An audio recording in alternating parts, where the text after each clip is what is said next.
This episode of Going in Raw is sponsored by BetterHelp. Have you ever felt like your brain was getting in its own way? I did when I started dealing with severe anxiety in my mid-20s, and I turned to therapy so I could figure out what was holding me back and get my brain to work for me rather than against me.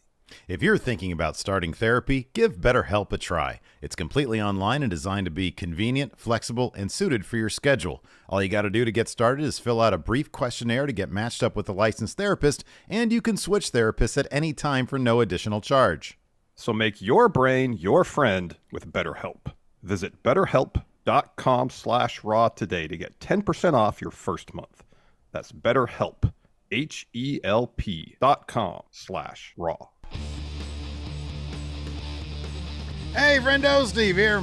And Larson. And welcome back to Going In Raw. On today's episode, we're talking last night's AEW Dynamite, where Tony Khan gifted Sting Ric Flair. Now, Ric Flair is Sting's. Gonna put him in his junk drawer, maybe. I don't know. We'll find out. We're gonna talk about that. On AEW Dynamite, also, everybody's coming for MJF. That's right. Collision. Huge match. MJF Massive. versus Kenny Omega. Plus, we've got a December pay-per-view. What is it? World's End? World's End. What is this, 2012? Oh, my goodness gracious. Oh, yeah. Wow. 1999, you know. Oh, yeah, man. Yeah, so... is there some cataclysmic event conspiracy that I'm not aware of that's gonna supposed to take place at the end of this year?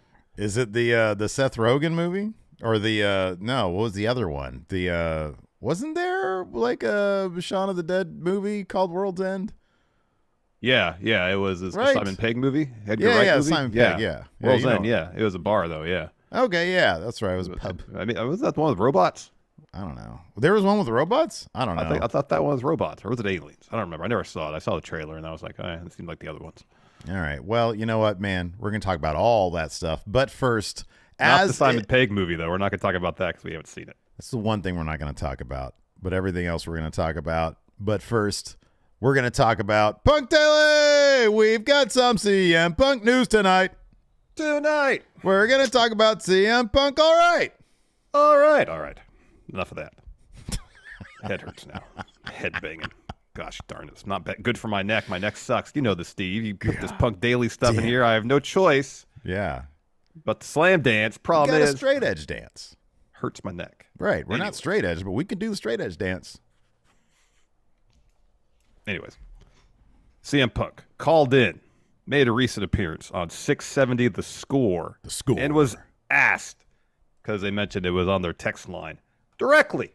Hey, Phil. Hey, Phil. Phil, you showing up at Survivor Series, Punk, Ooh. after a long pause. This is what he said. These transcripts come to you from Fightful. They're asking if I'm going to be there. I think it's sold out. I think tickets are hard to get. What a Way to deflect, Phil. I mean, I think that's just his kind of way of saying, no, I'm not going to be there. Well, make a joke out of it. No, that's his way of saying, I'm not going to tell 670 The Score if I'm going to be there or not. You know, that shit's going to be a surprise if I am going to be there. He was then asked. No, he ain't going to be there. He was then asked, though, if he would wrestle for WWE in the near future. And this is what he said. I don't want to burst anybody's bubble. I'm kind of just sitting at home enjoying this beautiful Chicago weather. I have an injury in the family. My dog Larry blew his dog ACL. I'm literally just spending my time with him. I know that sounds crazy, but he is my son, and I take care of him and treat him as such. Everything is kind of stopped. I'm fortunate to take time off from everything. I've canceled things I have coming up. Traveling is hard. It's tough to leave him here with my wife, April, also known as AJ Lee. If there are two of us here taking care of him, it's easier. First up, though, hope Larry recovers quickly from blowing out his dog knee. Yeah. I'm sure that's an uncomfortable injury for, like it is man, for K9 as well. Right, yeah. It's not. I'm sure there's a long rehabilitation ahead for Larry, so speedy recovery, Larry, first and foremost here. Yeah. I mean, if it's anything like mine, I just dope her up on gabapentin and then just let her do what she's doing right now, just snoring a lot. Sleep it off. So I feel like he could go to Survivor Series. He's using Larry as a scapegoat or a scape dog in this instance. Yeah. God, hopefully he doesn't have real kids because they're actually tough to take care of sometimes. You know, dogs. You just here, dog, have dog medicine and Take care of Well, a yourself. lot of times, in my experience, when dogs are hurt, they're like, all right, either we're gonna lick it all the time until we lick all the fur off, or we're gonna sleep. That's kind of their two coping mechanisms based on my experience. Right. Yeah.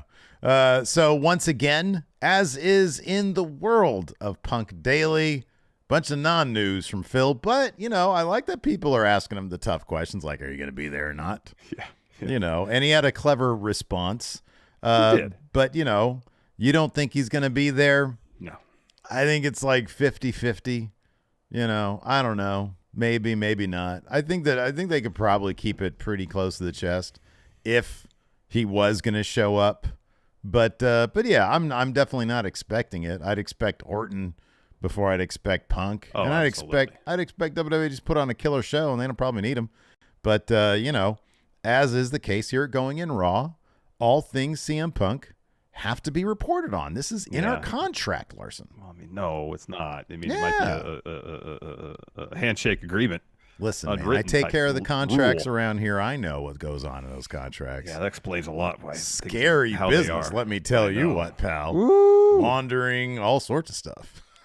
Laundering? Yeah, man. My dude Kenneth knows all about that. Anyways. Oh, my goodness. Yeah, dude. Actually, speaking of laundering, I think my dryer is about to go off any second now that I think about it. So if you hear a loud... Explode? It's my dryer. So It's not like, Double Jeopardy is done. You can't. You couldn't figure out the answer. Yeah. Okay. No. Or, I have. It's my underwear and my socks are in the dryer. You gave the wrong answer to Family Feud. No. I have a damn fly in here, man. That fly from yesterday. Is it the same fly from yesterday? Yeah, it's still here. I thought those things don't last very long. What's the life expectancy on a fly? Well, I don't think it's long, but it must be longer than 24 hours. I guess so. My goodness gracious. Anyways, you want to talk about Dynamite? Enough of our tangents for the time being, I suppose. Yeah. Let's talk about Dynamite. Might as well. Where to start? I guess we can start with Ric Flair. He's in the thumbnail. Well, did you just like the episode? Let's big picture it first. You like Dynamite last night? We've been given some guff, if you will, some issues. AEW's had some creative issues lately. Do you feel like last night's episode was evidence that it might be a little bit better, a little bit worse, same? Well, it's definitely the same. I mean, the MJF stuff is really good. Yeah. We did a video, much like we did on Friendo Club. I think it went up yesterday, but where we graded WB champions. We did one for AEW champs that we shot at Steve's house yesterday. It'll probably go up next week. And there's one thing I neglected to mention during that video, specifically about MJF's title reign. I think he's done a really good job with his journey from being heel to complex babyface. Sure. Yeah. And I think he's in a position now where, as he's facing the pressure of being babyface, and that he's not running from fights anymore. Mm-hmm. Yeah, he's facing them all head on. Yeah, and now he's got like half a dozen challengers breathing down his neck, and they're doing a good job with that. And I think MJF specifically is doing a really good job with that. Of course, Christian's the highlight of any show he's on. Yeah, I agree with that. He's guaranteed to get the crowd to gasp at least 3 times whenever he drops a promo. Mm-hmm. Yeah. And apart from that, it's kind of hit or miss. I don't know. I felt like there were stretches of Dynamite last night where I found myself disinterested. Like, the main event was really good. That tag match main event was fantastic. It was awesome. That was great. I just found that I was watching. I'm like, yeah, this is pretty good. Mm-hmm. Yeah. So here's my take on it. It's not too different from yours.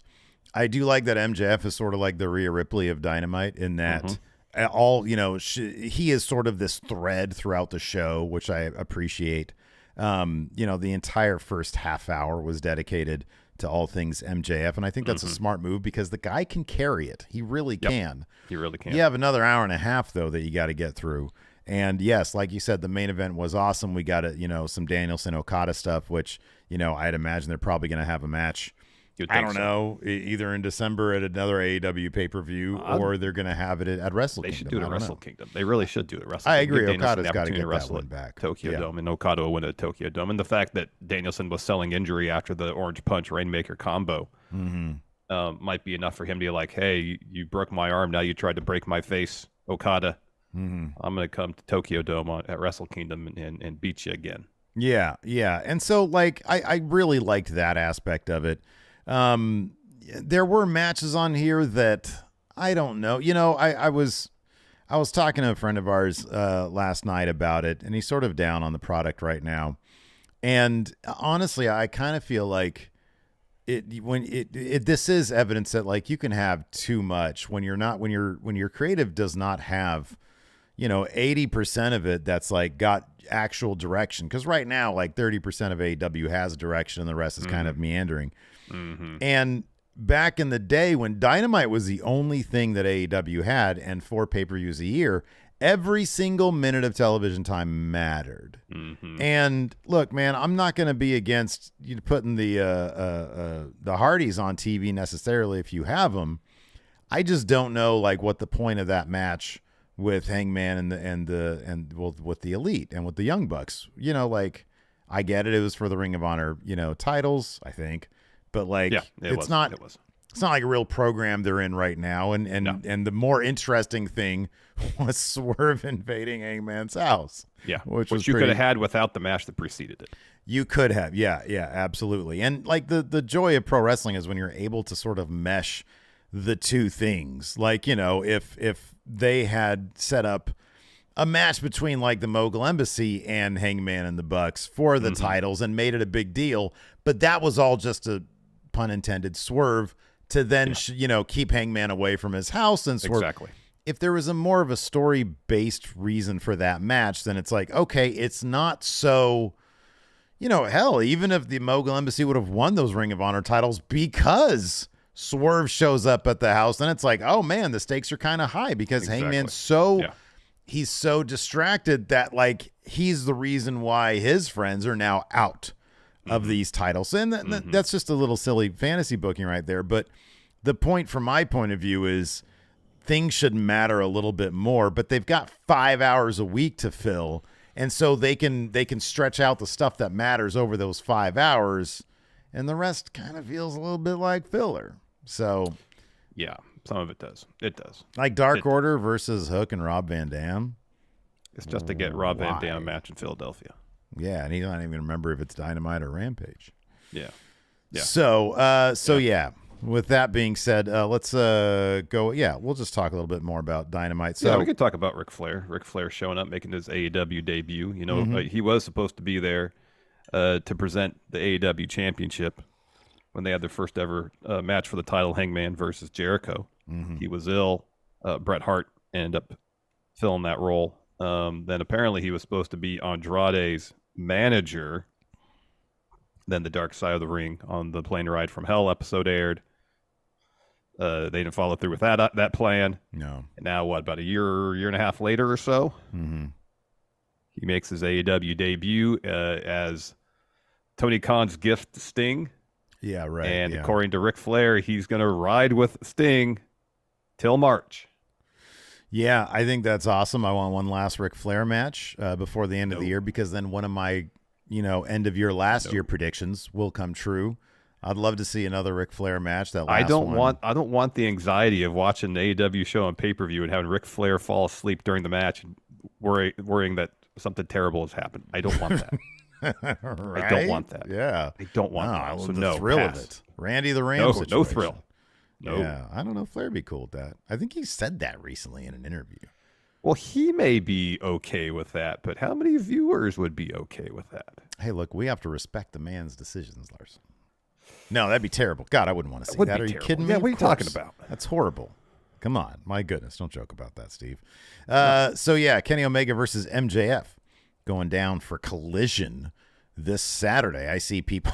I saw one person, mention that on Twitter, and then the screenshot they had was J.J. Dillon announcing Goldberg versus Hogan on Nitro at the Georgia Dome. I like this because they have been building it for like a couple weeks. Yeah. It's a silly small record. It's not a silly small record. It's Kenny Omega's, title reign record. Yeah. And MJF is about to beat it. This is probably going to end up having a wonk finish. I don't think they're going to have MJF just. The thing is, if they do like, I don't know. Kenny's totally cool losing. Yeah, he is. But you think he's going to lose clean? Like clean? I don't know about clean. There might be some interference from Callis family or somebody else. That's entirely possible. But he has no problem losing. Yeah. As long as it's not clean, I could see that. He's not going to use MJF's not going to use the diamond ring on him though. No, he only uses that on bad guys at this point. Yes, because he's a good guy. Kenny's not a bad guy. Right, exactly. He's a good guy. He still has that light brown, the tan belt that he had as Lenny Omega in AAA. I always love when he comes out, just jeans and that belt. No shirt on. No. Hey, if I look like that, dude, that's I wouldn't wear a shirt either, man. That's all. I would just have jeans on the entire time. No, I wouldn't have jeans. I'd have shorts on. You'd go, I thought you meant shorts. But like commando, so like the hog is the hog outline. Nah. Yeah, certainly not like in a work environment. Absolutely not. I'm cool with work environment where you're in your bedroom for your work environment with a N64 game next to you and a Sid painting. This is our trophy. It is our trophy. It's our major award for getting 190,000 subs. I can't something read it. Like that. Yeah, 182 subscribers. But yeah, no, I like this. Like, man, yeah, listen, you got to get those numbers on Collision up. You got some wrestlers. You might as well put them in a match together. And because this record is coming up, it actually makes sense to do this kind of at the deadline. So you do it. You put it on Collision. Hell yeah, you do that. Of course you do. Yeah, you do. I didn't mind the hot shot nature of this booking that some have described this as. It was 3 weeks ago, and I know it's on Being the Elite. Not everybody watches it, where MJF initially leans in and says, or however many days it was at that point, and then they replayed that on Dynamite a couple weeks ago. So the setup was there. It wasn't like something they just kind of pulled out and announced yesterday. Yeah, there's been some build, and maybe as a situation, or maybe it's something that Kenny hadn't even thought of. Yeah, he thought about that MJF was creeping up on his record title reign. Until MJF whispered it in his ear, and it's like, "Oh, I can't have that. I need to make sure that I'm the longest reigning champion." Yeah, that makes sense. Yeah, it does. Yeah. No, I think it's fine. I like it. AEW, they're in win now mode. You need to win. You need to get some wins, man. You need because it's not looking great right now. No, you need to hype people up. They announced this new pay-per-view World's End for New York. And if I'm not mistaken, if he did not sign some sort of secret extension, MJF's contract is supposed to be up from what us, nerds know of. Yeah. It's supposed to be up like days later. I think it's December 28th that this thing is going down, or 30th. It was 30th. 30th. Yeah, 30th. Yeah. It was last Saturday of 2023. Yeah. So, I mean, it looks like, and again, this is their business. When they're able to sell these pay-per-views, they're not heading to Max. They're not going to put them on there for $10 a month. They are just going to do the thing where, hey, we got a pay-per-view, $50. Pony up or too bad. Pony up or you're going to miss out on it. I mean, that was the business model for decades until WWE did that stuff with Peacock, and a lot of people said, I'm sorry, with the WWE Network. Yeah. And I saw this discourse a lot. That was undervaluing their product. They could have gotten more from it. And AEW, as long as the getting's good, they're going to make some money off these pay-per-views. Yeah. Now, the question is, for this World's End show, assuming MJF walks into that show as champion, which I'd expect him to, is it going to be a situation where all his other feuds, apart from the Jay White one, come to a head, where it's going to be a multi-man deal? It's going to be him, Joe, maybe Jay White again, Wardlow, I don't know, whoever else is stepping up to challenge Flair. Flair, sure. Christian, Yeah. Hook. I don't know. Who else? No, Marco man. Stunt comes back. I want MJF. There you go. Yeah. Fuego comes back. Cody. Cody comes back. Yes, exactly. Cody You comes cost back. me a shot at title. Fake Diesel. No, he can't. Yeah, Fake Diesel can. Glenn he Jacobs can show up. Yeah. Yeah, I don't really want that to happen, but that could happen, yes. I mean, they brought Ric Flair back. No, I like that's actually a really good idea I had not thought of. So credit to you. World's End. It's like, oh my God, it's all coming down on MJF. They're setting up all these guys, one big, and it's in then, Long Island, where that's his home. So right, yeah, exactly. So he just like beats up everybody, comes out on top. He's the most dominant one, or he loses and then he goes to WWE. I don't know. Or he wins, and that's when the devil reveals themselves. Yeah. We'll talk about that in a second. Lars, you want to pay some bills first? Let's do it. All right. This episode of Going in Raw is sponsored by BetterHelp. Steve. Yes. I know I've mentioned this before, but one of the things that irritates me most about dealing with anxiety is when I'm in a situation where there's something I want to do, or I should do, or I need to do, but this brain inside my head starts going and my anxiety kicks up and it makes it extremely difficult to get those things done if I get them done at all. Absolutely. And I know you know this, Larson, but therapy can help you figure out what's holding you back so you work for yourself rather than against yourself. Yes, I have been there before. Let's go back to my mid-20s. My anxiety got really, really bad. So bad, in fact, that I realized it was getting in the way of me living a productive, happy life, and I needed to go to therapy. It took me a few tries to find someone I felt comfortable speaking with, but once I did, I was able to learn the tools I needed to better cope with my anxiety and get me back on the path to being a happier, more productive Larson. And if you're thinking about starting therapy, give BetterHelp a try. It's completely online and designed to be convenient, flexible, and suited for your schedule. All you got to do to get started is fill out a brief questionnaire to get matched up with a licensed therapist, and you can switch therapists at any time for no additional charge. So make your brain your friend with BetterHelp. Visit BetterHelp.com/raw today to get 10% off your first month. That's BetterHelp, HELP.com/raw. Let's talk about this really quick before we dive into the actual recap. Who's under the mask, Larson? This week, no more clues necessarily, but we had an appearance. Did you see a clue? So I think it's a bit of a stretch to make this connection, but I saw someone on Twitter post the video of the fellow in devil mask last night because they raised their head up. Mm-hmm. And who's someone who raises their head up during their entrance? The Undertaker. Boom.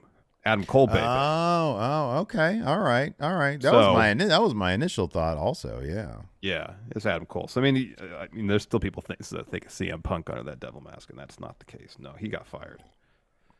Yeah, that'd be a weird story beat. But who else? Who else would be potential people? Wardlow pretty much said that he was one of the guys that attacked Jay White in his thing. He said the devil's dug his claws into me. Oh. I'm sorry. I thought that whole thing was so goofy. I was not paying attention to a word of what he said. Yeah, he said that. Those were pretty much his exact words. All right. I mean, somebody originally had looked at him or had looked at that footage on Twitter and it said, "Oh, this guy's built like Wardlow." And I was like, "Can you tell? Really? Is he okay?" Yeah, sure. One of the guys was larger than most of the other bigger, ones. Yeah. I don't know. I mean, what ring? Adam, to me, from day one, Adam Cole just makes all the sense in the world. Yeah. Is there any chance? I hate saying this. I really do. 99% of times I would not say this. But given how active Adam Cole still is, I know it was just a phone call today, and he's out doing a surgery thing, and he's streaming, and he's streaming all these video games because he's chugs. Is there any chance the injury is in fact fake? No, I think it was a real injury. Do you think it's because what was the time? What did we think the timetable is for that injury?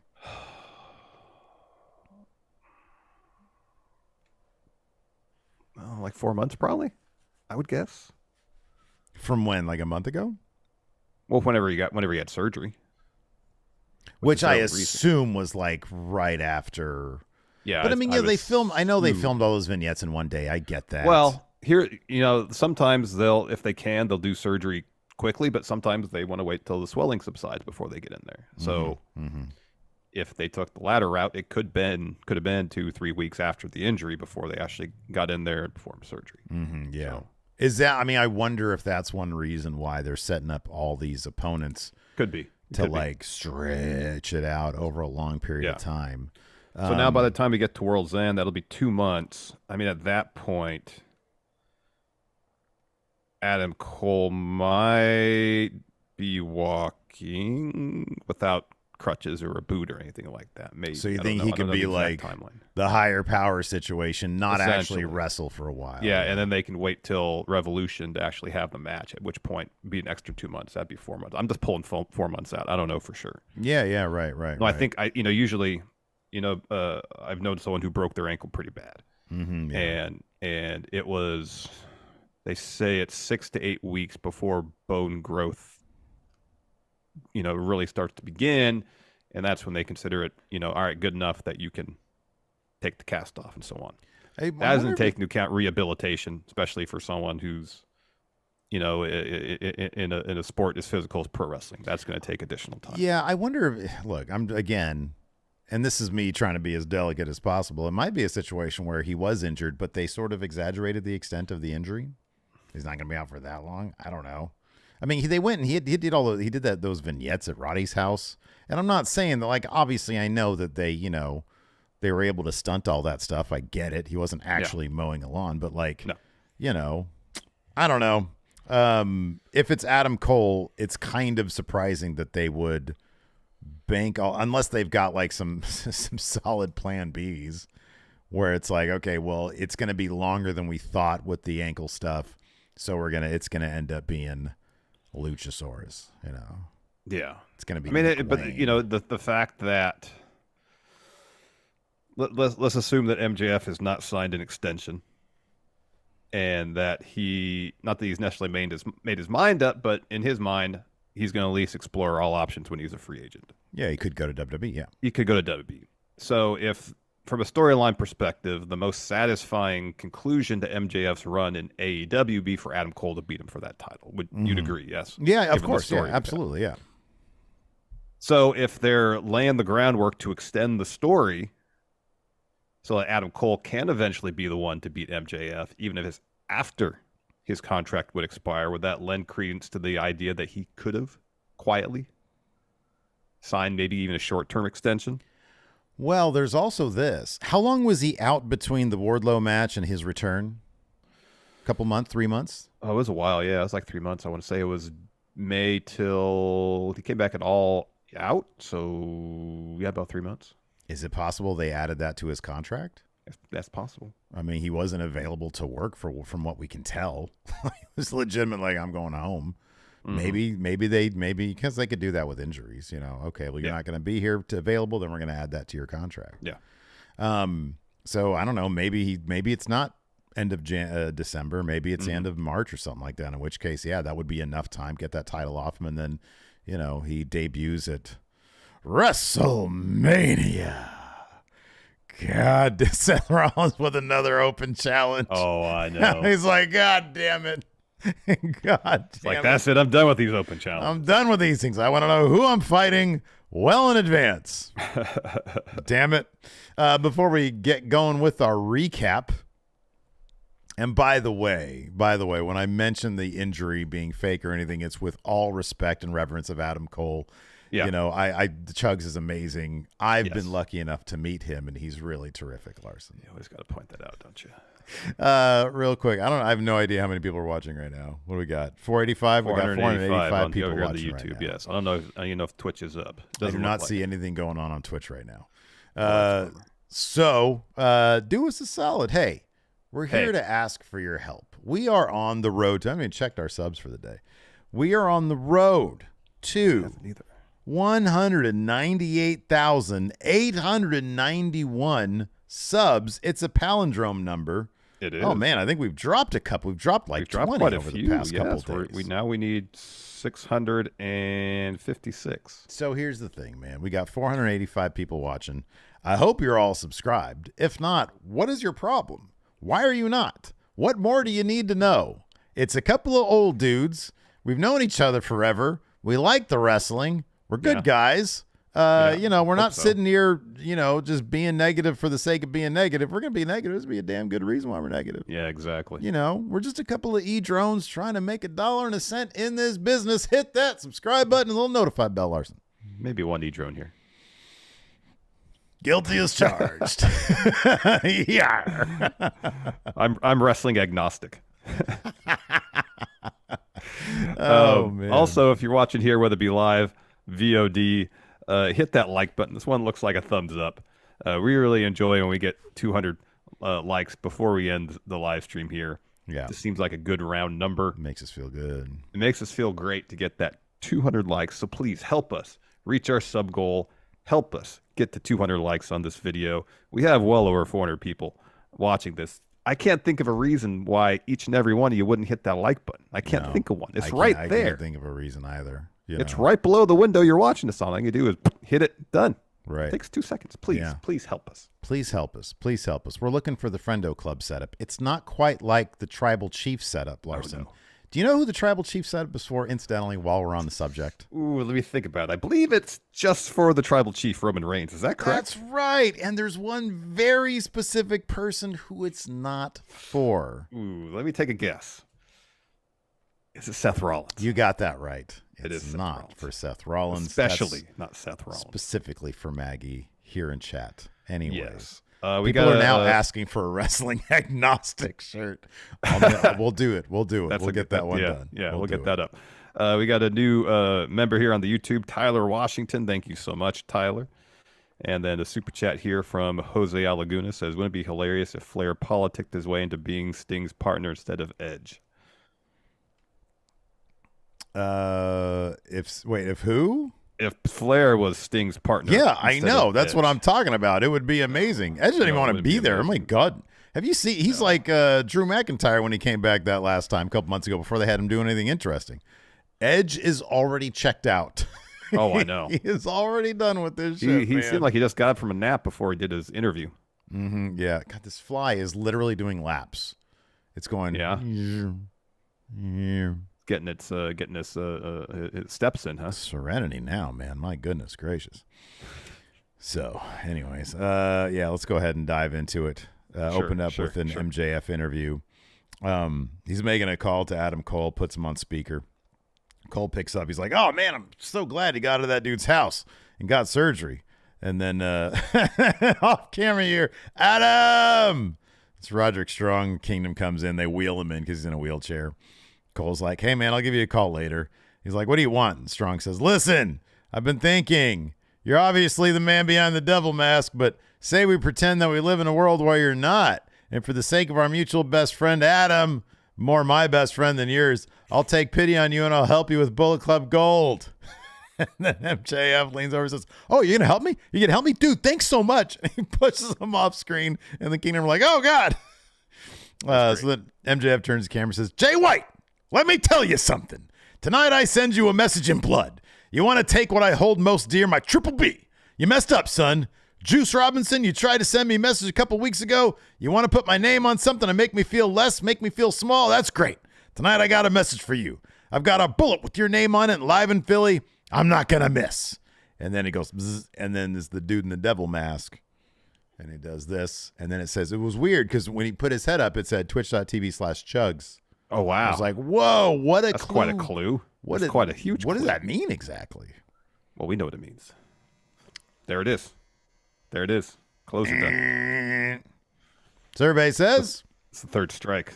Now goes the other team to steal. Are they going to steal or steal fail, Larson? They're going to steal fail. I'm guessing steal fail. It's going to go one more time. So before that happens, next match, first match of the night, Juice Robinson challenging MJF for the Dynamite Diamond Ring.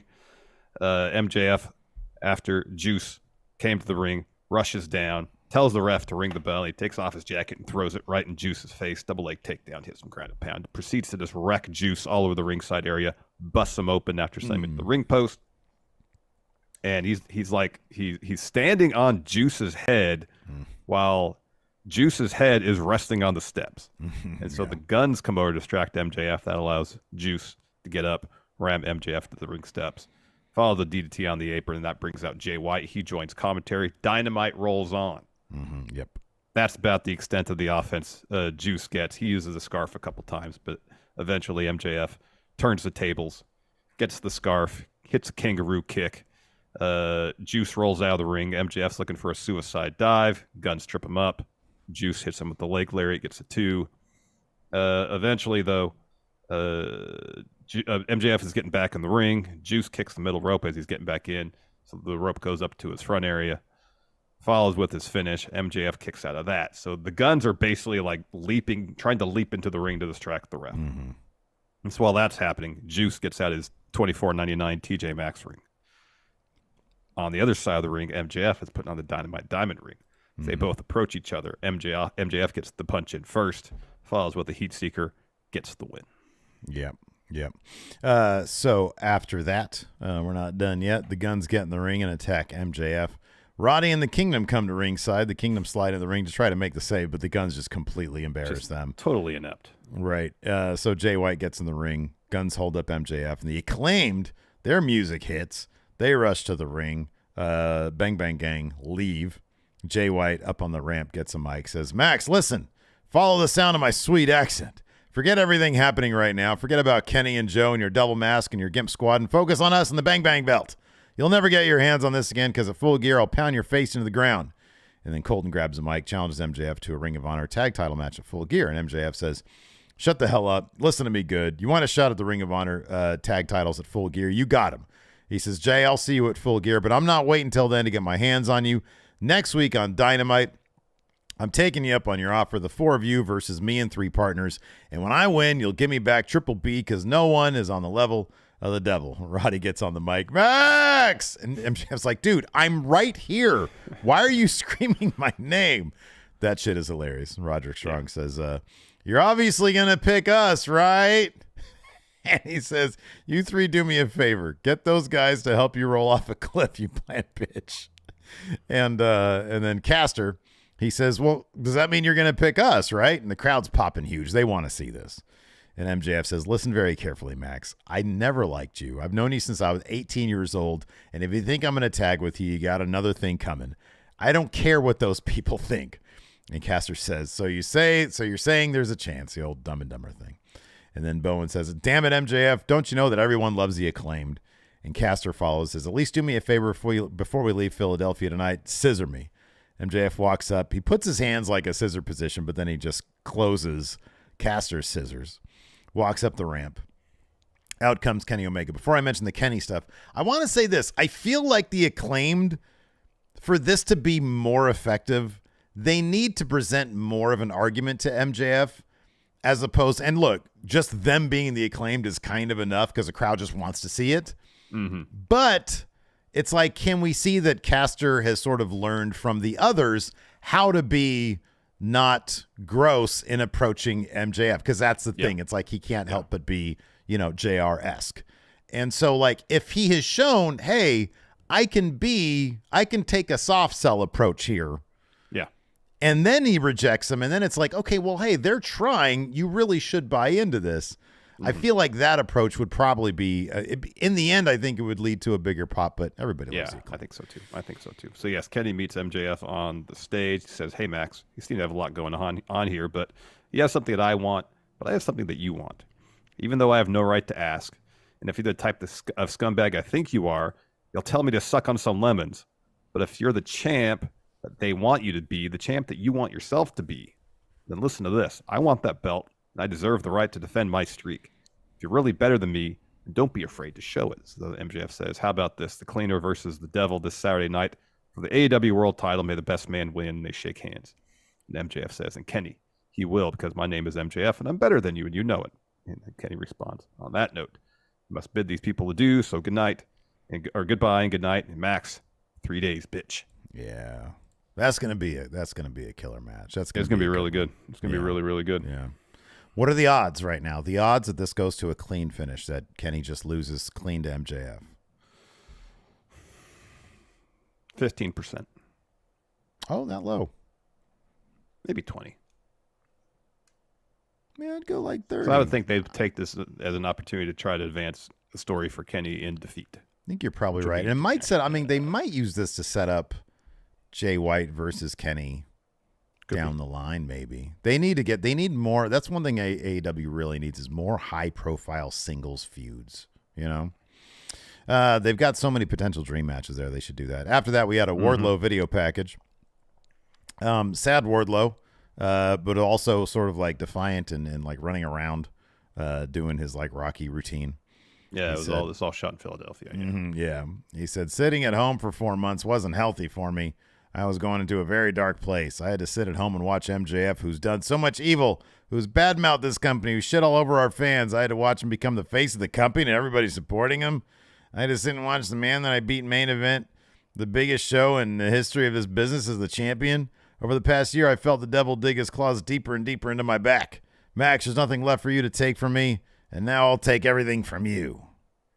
See, I'm telling you, he's one of the dudes with the devil. But who is lead devil? Adam Cole, baby. It's Okay. Chugs. All right. Yeah, I don't know. I feel like Wardlow's one of them dudes. He needs to go away for like 15 years and come back, and it'll be a really good promo. Yeah, it could be. I don't know. I don't know what it is. Some of those, some people, they just need that gravitas that comes with age, and he just doesn't have it. Well, I think also as you get older, you learn to speak with more conviction. Sure. Yeah, absolutely. And I think that's a lot of it. Is he says stuff, and for example, in this video package, some of it's like, okay, this could be interesting. I don't feel like there's the conviction behind it that it Sounds needs. actorly. It does. It feels like he's reciting lines rather than acting. Yeah. It's just missing that little bit of conviction. Anyways, next, Dark Order versus Hook and Rob Van Dam. Guess who won this match? Hook and Rob Van Dam. Correct. Yes. Didn't really need to see this to know who won, I think is your point. No, this could have been a Rampage probably. Yeah, it probably could have been. Rob Van Dam would have known what show it was, though. So Yeah. But yeah, I don't know. I mean, yeah, it's kind of cool that Taz's kid is teaming with RVD, but like, It's good. again, It's a fun thing for the Philadelphia crowd. it is. Yeah. But they had something with Hook, and they really need to try to get that back. Go ahead, write that down. Yeah, there we go. So anyways, what is this? RVD hits a 5-star splash, frog splash on Reynolds. Silver looks for a kick on RVD, but he evades that. Hook locks Red Rum on Silver to get the win. After that, we had RJ City introducing Tony's new film, Hold That Butler. And then it plays in picture-in-picture. This one introduced Luther as like sort of a concierge or something, Butler. Luther's her butler. Oh man, yeah, dude. I'm just looking at my dog back there. She's been a mess lately. Sometimes it's hard to put two and two together. It really is. What a mess. Anyways, but she's also got doesn't she have like a title match coming up? Yeah. That kind of came out of nowhere. It did come out of nowhere. And it's like when you look at the women's division, that's sort of what it is now. Yes. Like I was thinking back to I don't know, a year ago, 2 years ago. And at least even back then, it seemed, even when the Outcasts were doing a thing, it felt like more people were involved.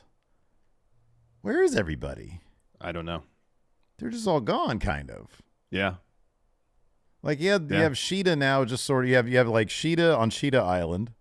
You got Statlander on Statlander Island. Yeah. And they're just sort of doing one-on-ones. Just like, okay, next person. But there's there's zero stories happening there. No, not really, no. And then you have Tony Storm just doing really good comedy work, but they're not really weaving it into anything. So let me ask you this. Yeah. I understand that Sheeta is the one that beat Tony Storm for the title when she lost it and sent her, on the path to becoming this great iteration of Tony Storm she is now. But given the history with Tony Storm Saraya, would it have made more sense to have Saraya retain the title and then face Tony Storm forward at Full Gear as opposed to doing Sheeta? I mean, do you think that I don't know. It wouldn't. The thing is, anything else. Honestly, anything would make more sense. Here's the thing. None of it really matters because they're not putting any effort into it. Yes. Saraya had that huge win at Wembley. And so whoever gets that title from her theoretically could have that could be a big deal, And Saraya was really playing up the bad guy stuff anyways. Yeah. So I don't know.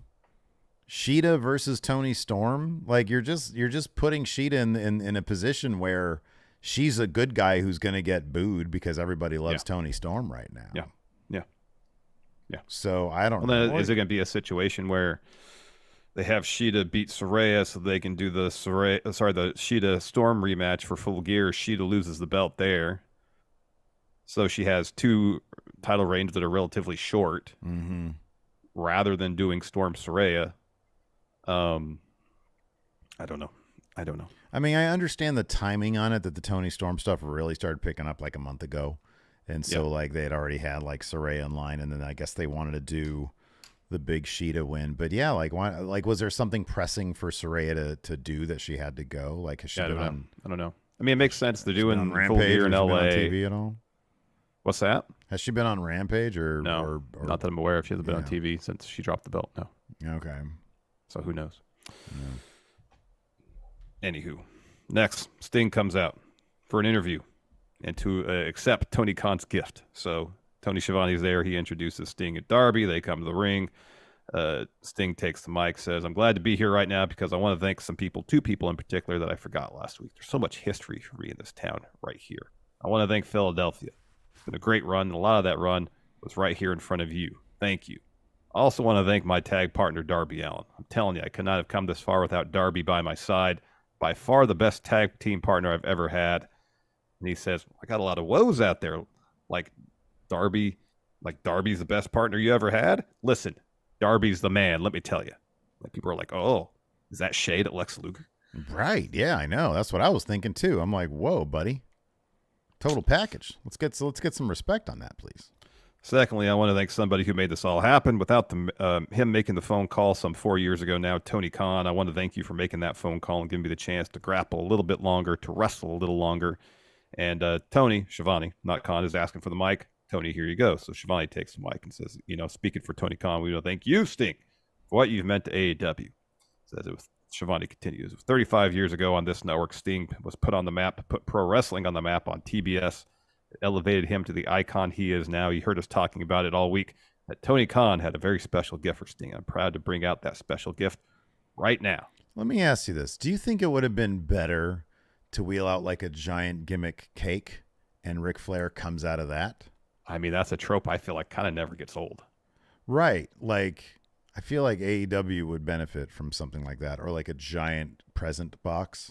Yeah. Again, that trope never gets old as far as I'm concerned. Yeah. Missed opportunities. Really is. I mean, that's how Sting made his debut in WWE. It's like, here, we're going to unveil his... No, it was like, here, we're going to unveil a Seth Rollins statue. Instead, Sting was underneath. That's right, yeah. Would have been much cooler if they were like, Seth Rollins, look at this giant cake, which, like, we know he doesn't eat any sugar, carbs, any of that stuff. Actually, that might have been when Sting came back after... was that after Survivor Series? I don't think Sting debuted under the statue. No, that's when he came back after the WrestleMania match. Right, That's right, yeah. They made like a... Yeah. A big cake. And Sting's like, oh, man, it's going to be like a burlesque dancer, like a Sting, thematic burlesque dancer. And then it's Ric Flair with some pasties. Yeah. Oh, gosh. That would be gross. It does the thing where he starts doing this and they spin. Yeah. Yeah. So anyways, Ric Flair's got a Mikey Ruckus version of his theme. He walks out, blows some kisses to the crowd, walks the ring. He gets in. Sting gives him, like, I don't know if Sting knew this was going to happen or not, but he seemed to be emotional about it nonetheless. He seemed when the music was playing, he was like, is this really happening right now? Yeah. So Sting gives him a huge hug. Flair goes over to Schiavone, hugs him. The crowd's chanting, holy shit. Schiavone welcomes Flair to AEW. Flair says, that in life there are moments that are magical. They are few and far between, and that's the magic, the chemistry, whatever you do in life that makes you the best. 35 years ago, this gentleman and I made history on TBS. The first Clash of Champions against WrestleMania brother. I told him this when I inducted him in the Hall of Fame. To go 55 minutes to the title match 35 years ago or tonight is hard. He never took a deep breath. He lived up to all his potential. And he is not only one of the greatest wrestlers in the history of our business, one of the biggest celebrities, but damn it, he's probably the nicest guy I've ever known. So when I got an invitation, and I'm saying this from the bottom of my heart, from Tony Khan to come be a part of it, I want to be a part of it all the way to March. Oh. If you'll have me, I want to ride the wagon with you. Woo! So how would Sting diplomatically say, tonight's okay, but till March, or does he just, March is not that far away? Does he continually like, bro, it's 6 months. Yeah, that's a long time to be like, oh man, I forgot to tell you where Dynamite was going to be. Yeah. Like, how do you tell that guy, I don't really need you here? I mean, you got to say, Rick, I appreciate that you want to come with me. You want to be on this journey with me. That being said, you got a lot going on. You got to focus on Ric Flair right now. You don't have to focus on Sting. Good idea. Woo! Last match. One more time. AEW. Yeah. Sting and the Nature Boy. That's what he comes back with. How does Sting respond? You think, all right, we'll do it next week. You'll get it out of your system. He does that. Sting shoots on his knee. Yeah. So he can't make it the rest of the time. Oh, so anyway, man. Sting's like, hey, chop me. So Flair chops him. Christian's music hits. So he walks out the stage with Nick Wayne and Luchasaurus. And he says, so Tony Khan is a billionaire, and this is the gift he gives to Sting for his retirement, huh? This is the gift. So Tony Khan basically gave you a suit, some gold chains, and a black liver. Oh, great gift. That was awesome. But I got to say, Rick, it's really impressive how you're moving around out here. I don't feel like I'm watching Weekend at Bernie's at all. You can't even see the puppet strings. You look great. I know Ric Flair is not dead. Relax, he tells the crowd. I also know there's not a God, because if there were a God, Ric Flair would have been dead 20 years ago. Oof. That was a rough one. He says, now the reason I'm out here is because last week Sting and Darby decided to stick their nose in my business yet again. Hey, Darby, how's your arm feeling? You still have some sour grapes that I beat you at Wrestle Dream in your hometown, huh? I'll give you one more chance here in Philly. And it's something your Phillies couldn't get done either. So take a look at something you'll never be, the champion. He holds up the TNT title. He continues. Now it's obvious that this situation isn't going to go away until I make it go away. So this is my proposition to you two. Now, Sting, I know you have this beautiful dream in your head that we want to make it to Revolution because you started with AEW at Revolution in 2021. You've got this beautiful picture painted for yourself, but I see it a little bit differently. See, I don't want to wait till Revolution for you to be gone. I want you gone right now. So I'm saying there's 3 of us, and when I look in the ring, I see 2 of you, and I see Ric Flair. And you could take Rick as your partner if you want. I mean, he's one super kick away from his pacemaker kicking out and turning it into dust. But hey, I'm saying a full gear. Get yourself a partner. Retirement is going to come early, and it's not going to be a big celebration. It's going to be more like a funeral.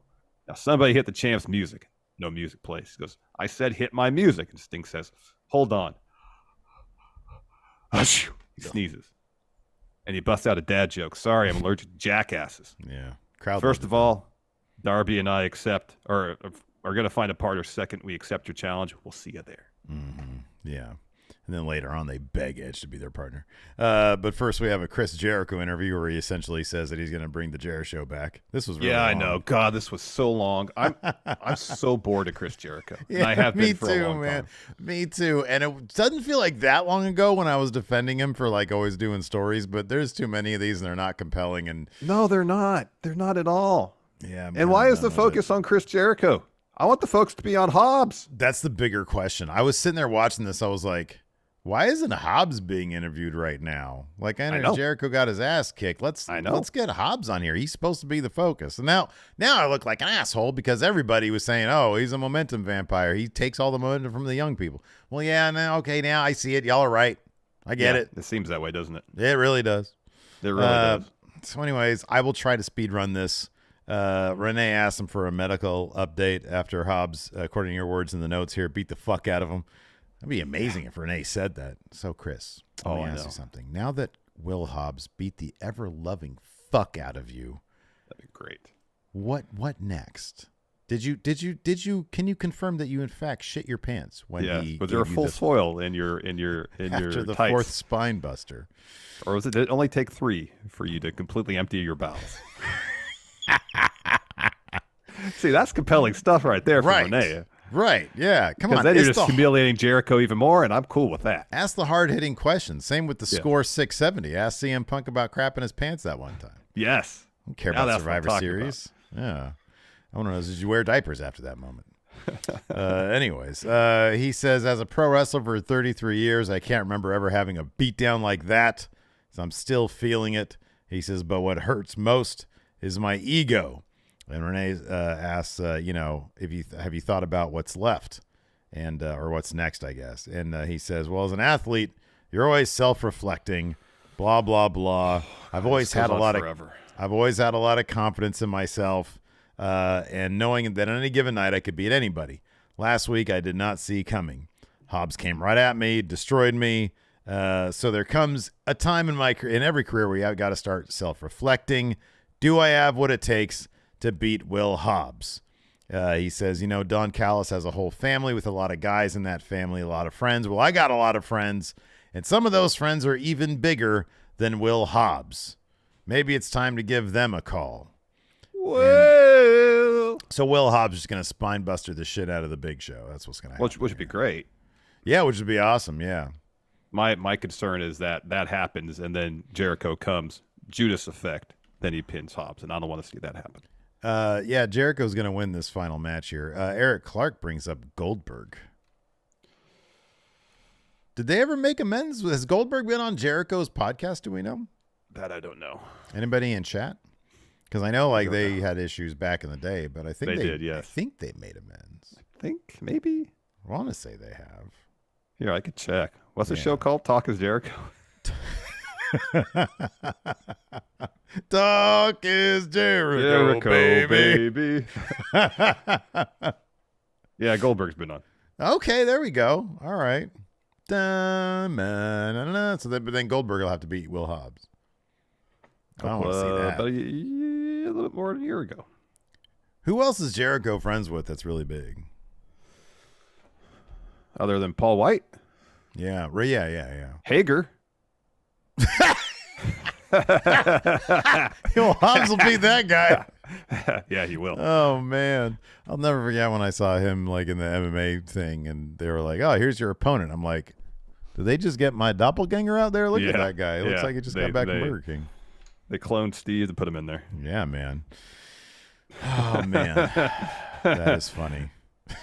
Anyways. Hager. Anyway. Well, who else is Jericho tagged with? Oh, man. I don't know. Yeah, I don't remember either. So somebody here says Mark Henry. I mean, they're probably friends. Yeah. Mark Henry would do the honors for Will Hobbs because Mark Henry's cool as shit.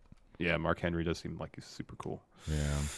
After that, we had Ring of Honor Trios titles, or six-man tag championship match. We had the Hardy Party, Hardys and Brother Zay taking on the Hung Bucks. I don't know why they're not allowed to call them the Hung Bucks. I know they do a lot of other stuff on TBS. It's the Hung Bucks. Yeah, no, I don't know what the problem is. How come that doesn't pass standards and practices? Right, exactly. But the word shit is fine. It's weird. Okay. Anyways, the Hung Bucks get the win here. Let's see here. So the Hardys are taken out with a couple of super kicks. Page had hit Zay with a buckshot lariat, and then the Bucks hit him with a BTE trigger to get the win. But then on the Tron, Intrigue, Prince Nana and Swerve Strickland straight up breaking a Hangman's house. Swerve calls Page's house tacky, takes a painting his kid made off the fridge, rips it up. Oh, man. I'll be honest with you, he might be on the under doing him a favor. How much artwork do you have of your kids still? Because I've got a ton. A lot. A ton. And I love it all, but my goodness gracious, my child is prolific. It starts to pile up. It does. Right, exactly. Have you ever went to Bama's like, all right, what do you want to keep? I don't want to get yelled at. No, I don't do that. Oh, okay. Hell no. She's a hoarder. My God, we've got so many. We have on the down low, we have taken entire Toys R Us stores worth of toys out of her room. Shuffled it off to the garage, kept it there in escrow just in case she's like, hey, whatever happened to this random ass toy that we know? Remembers it. Yeah. And then after a certain period of time, off to the Goodwill we go. Yeah. Yeah.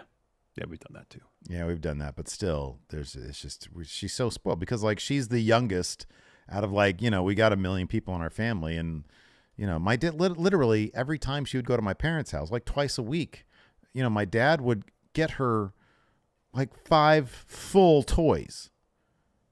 And he'd put it in this thing called the magic towel. He would wrap it up in a towel and he'd hide it somewhere and leave clues. Twice a week. Mm-hmm. That was like a Christmas for me back in 86. You know what I mean? Mm-hmm. Mm-hmm. Mm-hmm. And so she just has all sorts of stuff. Mm-hmm. Anyways, apparently Hangman's wife went out to drink or something and left the kid there in the crib because she was nowhere to be found.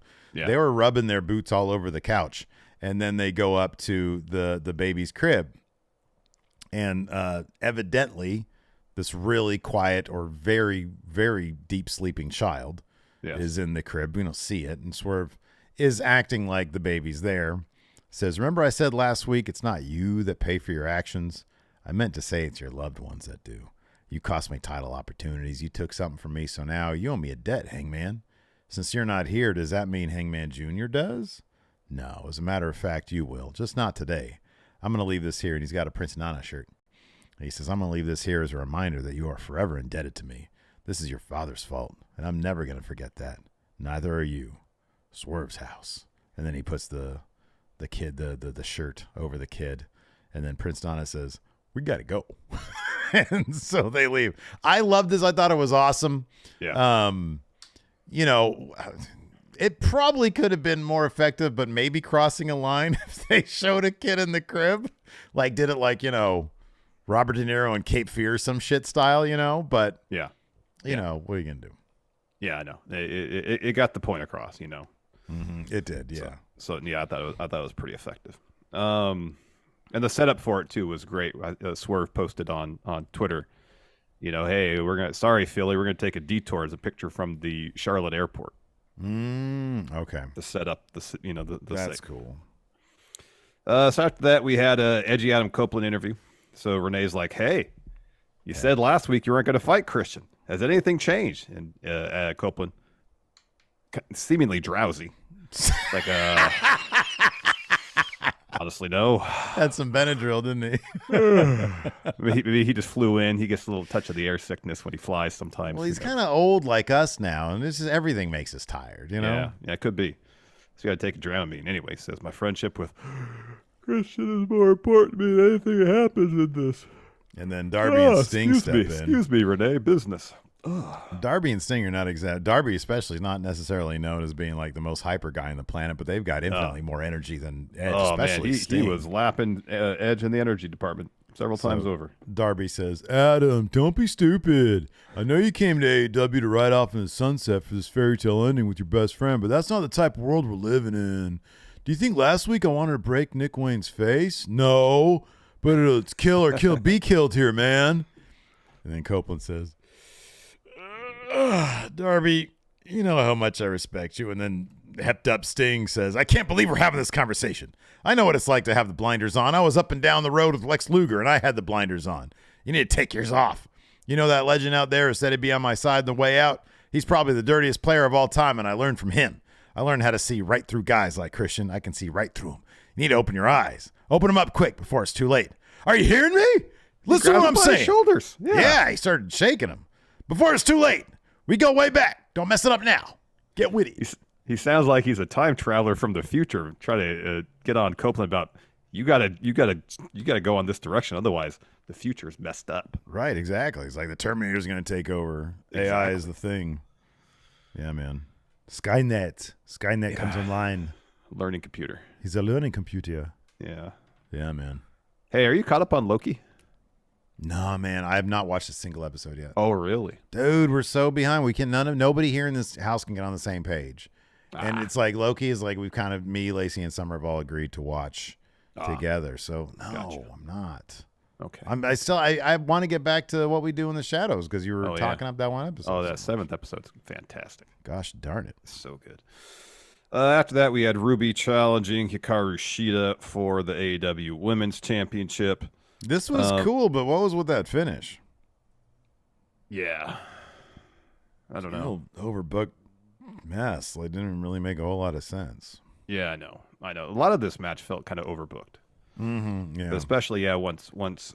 So Ruby takes off the turnbuckle, but that was a distraction so she can go get the spray paint.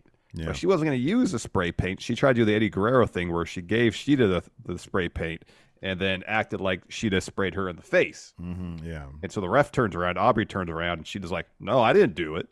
While Ruby's down there selling like she got sprayed in the face. So while that argument's happening, Ruby rolls out of the ring, gets the AEW Women's Championship. Keep in mind, Aubrey, the ref, is in the ring. Mm-hmm. And then goes up to Sheeta like she's going to hit her with it. Yeah. Instead, Sheeta sprays the paint. It doesn't hit Ruby. It hits the title. Right. Aubrey takes the title from Ruby. I have that. I think I have that right so far. So then Ruby has some tape somehow. Yeah. She chokes Sheeta with it and hits her finish. Sheeta kicks out of that. Mm-hmm. It was a lot. Yeah, it was a lot. And it sort of relies on Aubrey not having any idea who these people are, because it's like Sheeta is not known to do the spray paint stuff. So like, wouldn't Aubrey? I hate when it's like these refs come into these matches thinking that all parties are equal, when it's like Ruby has a history of spray. Well, here's the thing: is that Aubrey doesn't do that when it comes to Chris Jericho. Oh, I know. Yeah. Like she knows Chris Jericho's games and she's ready for him. Yeah, right. Yeah. But why is that exclusive to Chris Jericho but not anybody else? Yeah. There's no continuity there. So, anyways, eventually Sheeta sends Ruby into the exposed turnbuckle when she kicks out of a roll up, follows with a katana to get the win. And after the match, Tony Storm and Luther, her concierge Butler, God damn it, walked to the stage. And so at first they said she was having a Hollywood homecoming, but didn't mention the title match, and they finally mentioned the title match here. Mm-hmm. Yeah. I love Sheeta's like sell of Tony Storm coming out because she was all. Yeah. It's like, come on, this person's so weird. She a time great. traveler? Yeah. Yeah, Sheeta really sold that. It was fantastic. Yeah. So backstage, MJF is getting checked out by a trainer. Renee steps in for an interview. Says, how do you feel ahead of your match with Kenny? And as he answers, Samoa Joe steps in. Says, congratulations, champion. I come here with the best of intentions. In fact, I noticed something, Max. You're a man who suffers from a severe lack of friendship. You need more people out there watching your back, more people looking out for your best interests. So I have a simple offer. I will be that person. I will be your friend. And I'm like, that's the most threatening offer of friendship I've ever heard. How do you say no to Joe? You don't. Neither did MJF. He shook his hand, said, sounds good to me. And then Joe said, on one condition, you give me my rematch for the AEW World Championship. You don't have to answer me now. But he already did. But with the way things are going, I'm sure I'll have my answer soon enough. Gosh darn it, Joe's the best. He really is the best. Gosh, he's so good. Then we had our main event, Orange Cassidy and the Rainmaker, Kazuchika Okada, taking on Bryan Danielson, Claudio Castagnoli. Really good match. Meltzer's going to give this a lot of stars because it was a lot of fun, and some of the intricate sequences were just flawlessly pulled off. There's so much good stuff here. I just wish I was more invested in it from a storyline perspective, although I'm sure this is all leading to Danielson Okada too. I got such a kick out of the number by the end. By the end, I was into enough of it. Yeah. Okay, I care about who wins at this point. And I'm sorry, but the Okada hug thing was hilarious. That was funny. The fact they re-racked the zoom out, the crash zoom out for the best friends thing, that was really, really good. Yeah. Orange Cassidy and Okada together. I want to see some more of that, man. I'd love to see. We still need to see Orange Cassidy versus Yano. But, Orange Cassidy and Balloon Okada could be a lot of fun, too. Yes. There's a lot of stuff they could do there. There is. So I'll try to go through this finishing sequence. There's a lot going on here. So Orange is looking for an orange punch, like literally jumps for it. Claudio catches him, starts swinging him, swings him a ton, puts on a sharpshooter. Okada hits Claudio with a boot to break it up. At first, Claudio doesn't really sell a boot. He just gets angry. He responds with an uppercut to Okada. Okada answers with a neck breaker. Hits Claudio with a slam, hits the top rope elbow. He's calling for the Rainmaker, and that's when Orange gets in the ring, hugs Okada. Danielson hits them both with a missile drop kick. He's trying to work Okada's arm. Instead, Okada hits him with a drop kick. He's looking for a Rainmaker. Danielson blocks it. Orange then hits Danielson with an orange punch. Then Okada follows the Rainmaker. This sends Danielson to the apron. You don't see him really again until the end of the match. Claudio's looking for an uppercut on Okada. Okada catches that, looks for a Rainmaker. Instead, Claudio ducks the Rainmaker, hits a springboard uppercut, which sends Okada out of the ring. Orange gets back in the ring. Claudio hits him with a pop-up uppercut to get the win. They announced that Claudio versus Orange is happening next week on Dynamite for the international title. But the story here is that Danielson's on the apron holding his face, really selling the Orange Punch Rainmaker combo. Yeah. Doc Samson comes out to check on him. Yuta and Mox run to ringside. And Okada's over there, and he's talking shit to Danielson. He's like, oh, first you hurt your arm, now you hurt your face. Yeah. Best friends run out to check on Orange. Hook is out there, too. Hook and Yuta start talking crap. So they tried to set a lot up here with this the angle at the end of the match. It was all like, it was supposed to be like unsettling, like, oh shit, this is serious business right here. Yeah, I thought it was a solid end. The match was fantastic. No, it was a really, really good match. Yeah, it was fantastic. Would you like to answer some questions? Yeah, let's answer a few questions. All right. And just remember, we get all these questions from our question threads on the Patreon at patreon.com/Steven Larson. And who are they exclusive to, Steve? Oh, man. Exclusive to, they're exclusive to the friendos Patrons who put and in YouTube channel members. yeah. Patreon.com/Steven Larson, $5 up a month more. And then also, if you click join on the YouTube, it's exclusive to those people as well. So yeah, I was like, I don't know people who give us money. That's who it's exclusive. I was like, Roman Reigns. This is not the tribal chief setup we're talking about. What is the question thread set if up Seth for? Rollins has $5, he can be part of the Friendo Club and get the Friendo Club set up. But you also get bonus episodes. You also get access to our huge predictions challenges going into the Saudi Arabia show coming up in like a week or so. We're going to have Saturday. A bonus challenge so you can get some bonus points heading into Week of Champions 3. Is it John Hosey? Is he our current our current champion? He's going to be putting Big Blue up on the line at the Week of Champions, which is going to be Full Gear and Survivor Series with CM Punk. So that'll be exciting stuff. Let's go ahead and dive into these questions. DJ Mott here with the Friendo Club setup says, if you had to design a luchador mask for yourself, what would it look like? / who would you want to take inspiration from? It would be like my pug Zoe. That's what it would look like. That's a great answer. That's a good answer. Mine would be it'd be cool. You know this character. A lot of people know Lobo from the DC comics. Yeah, that'd be cool. Yeah, that's what I would That'd be cool. That's what I would do. Blake Whitehouse here asks, as cool as it is seeing RVD and Okada on a run of Dynamite, should AEW focus on using their own talent for weekly TV instead of bringing in people for no reason? Well, Okada wasn't there for no reason. They're going to do Danielson, Okada at Tokyo Dome, I would think. And it's Philadelphia. They're going to have RVD there. He's wrestled a couple times, so I get it. They're using RVD to help get Hook over. That's the plan, I would think. Like, generally speaking, probably, yeah. But AEW's established themselves as like, oh, we have all sorts of people from different promotions coming in here. So, I mean, that's just the way they want to do it. Who am I to say otherwise? Well, you could look at their ratings and probably some other metrics and say, maybe you should consider doing things a little differently. Yeah, well. AJ Otani here says, should wrestlers use 3.1 or 3.3 kickouts more often? It can help get across how hard it was to beat someone, especially early in a rubber match feud. Yeah, I like when they used to kick out right after 3. Yeah, me too. You know, I like that. I agree. Yeah, I think that would be a good idea.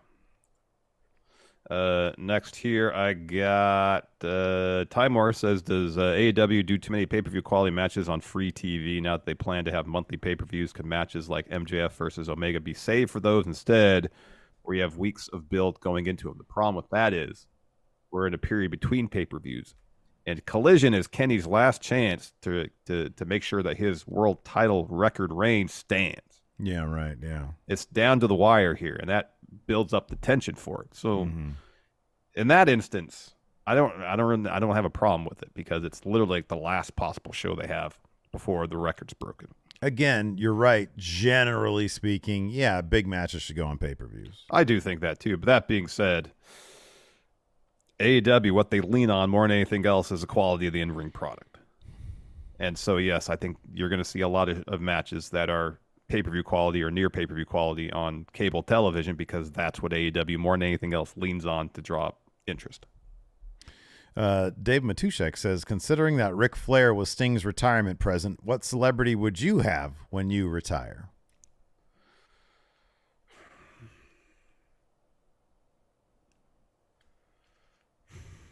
Michael Buffer. So he could just like announce me whenever I'm, I go to the bank. No. Bruce Buffer. Well, we can split them up. Yeah, Bruce will be your right. guy. It's time. Oh, Bruce Buffer's energy is something else, man. It is great. No, it is absolutely awesome. I feel like Michael Buffer's like coasting at this point. I feel like he was coasting in '98. To be honest with you, he was, and he could. Yeah. He was charging outrageous sums to do his thing, and people were paying it. Why wouldn't he? Oh, yeah, that's my thing. I'm down with that. Yeah, absolutely. Yeah, I'm not. That's not throwing shade at Michael Buffer. It's like got himself a lucrative career. Send him into the Del Taco. It's time for the millions, for the 5 people in attendance, and nobody watching at home. Are you ready? Yeah, Bruce Buffer's energy, especially live, is off the charts. It is. It's he great. gets right in those fighters' face. It's time. Oh, it's so good. Damn it. So good. Did Bruce Buffer do CM Punk's intro for UFC? Oh, I'm sure he did, yeah. Probably did, huh? Yeah. Put more energy into that than Phil did. East Side Reviews said, what role would you have Ric Flair play in Sting's last bitch? Partner. Wrestling partner. Absolutely not. Wrestling partner. That'll be the AEW paper. If that's the case, Revolution 2024, I'm going on vacation. World's End. Ric Flair's End. Oh, my gosh. Justin Sider says, should AEW do a wonk finish for MJF Omega to lead to a pay-per-view match? No, they're going to have their match, and then MJF's got plenty of other contenders to worry about. Kenny will go along and continue feuding with Don Callis' family. Because it'll probably be Takeshita, Hobbs, Sammy Guevara, or all of them costing him that match. God, I'm already kind of sick of Don Callis' family. I know, because they're caught in the Chris Jericho energy vampire vortex right now. They are, man. They are. Chris Jericho's boring. That's the issue. Mm-hmm. If they were feuding with somebody interesting, I'd be like, okay, this is interesting stuff. You know what Jericho used to do so well? Go away. Yeah, he used to leave a lot. He used to realize that, all right, now's a good time to go away because when I come back, it's going to have impact. He hasn't done that in AEW. I know. Oh, here we go. Sweet Trios says everything catches up. This is ominous. Everything catches up with you eventually. What are AEW and AEW doing currently that's going to come back and bite them in the ass? Last night's show had like such a reliance on old WB wrestlers. Oh yeah, I could. Did you notice that? Yeah. And it could just be that if they don't invest the time in developing and elevating younger wrestlers by the time that, like when, say, for example, this is just one example. Like Mox ain't going anywhere for a while, but Danielson may be on his last full-time contract. At some point, Jericho's going to retire. You have these wrestlers outside the elite maybe that they're really counting on bringing viewers in.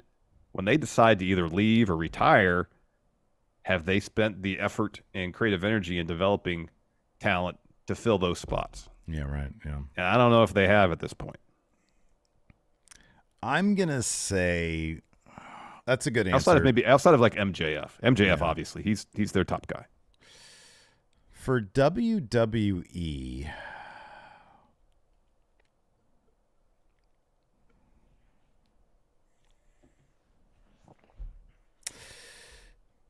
putting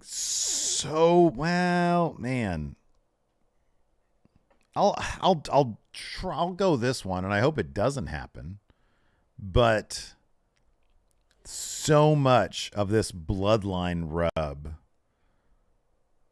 depends on Roman Reigns staying uninjured. Yeah.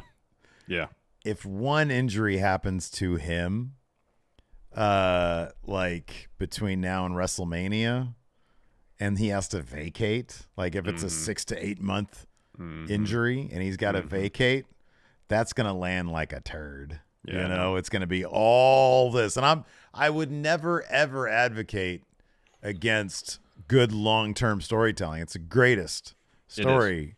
But Cody has to get that story finished against Roman Reigns for the undisputed Universal Championship. Yep. And if one of those things goes away, because it's wrestling and anything can happen, then oh man, that's going to be the biggest what if in history. Yeah. If they go for the Hogan record, which means through WrestleMania, ooh, they should not give a shit about the Hogan record. It shouldn't have that much significance. It's not really a record. I mean, it's just it's the modern day longest reign. Yeah, I guess. Yeah, I guess it depends how you defend long. I mean, the record that matters the most is Bruno's, and no one's going to touch that. It's Bruno, and then who gives a shit? Exactly. Like what are they going to Backlund's record? 5 years. Who cares? Yeah, I know. Yeah. My dog's barking now. Uh-oh. All right. Well, that's a good time to cut the show. Thanks, Sure. everybody, for tuning in. We appreciate it. If you haven't already, hit that subscribe button, click join on YouTube, or go to patreon.com/Steven Larson to get the Friendo Club set up. That's going to do it, everybody. Thanks for watching. Till next time, we'll talk to you later. Goodbye.